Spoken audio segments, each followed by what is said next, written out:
Today we're talking about improv.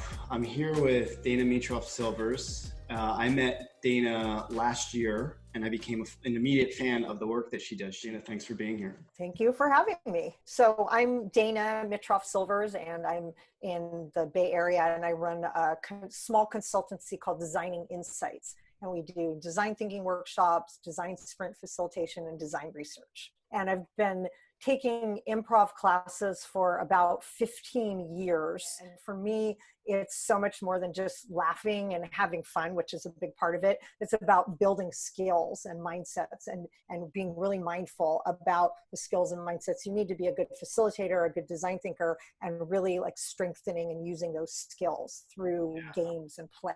But I thought we would start by talking about like why improv? What did you see that was missing in the conversations that you were having and facilitating in your workshops and your sprints, et cetera?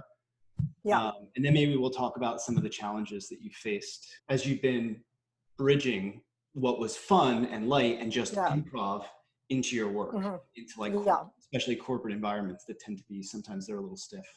I'll start with the first bucket I see is about flexibility. I guess I put flexibility and ambiguity together. Another big thing about improv is that really builds listening skills. Well, that's the last one, is celebrating failure. Is the other big thing in improv is because you are going to mess up. You can't not mess up because it's not scripted. And there's one more thing I would add is this notion in improv. One of the other big lessons is about making your partner look good. And that's another, I think, lesson for work and for life is like, make your colleagues look good, make your employees look good. It's about trusting each other and supporting each other. Yeah. Another challenge is going back to that picture you have up there, that people think that this is about being on a stage with lights and being funny and being on.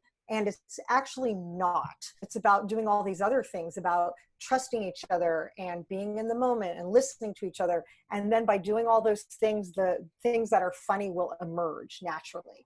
This is great. Should we play a game together? Yes. Wow. So thanks, Dana. Lots of fun. A good hour of you and I sharing. I learned a lot. Yeah, it's been a lot of fun.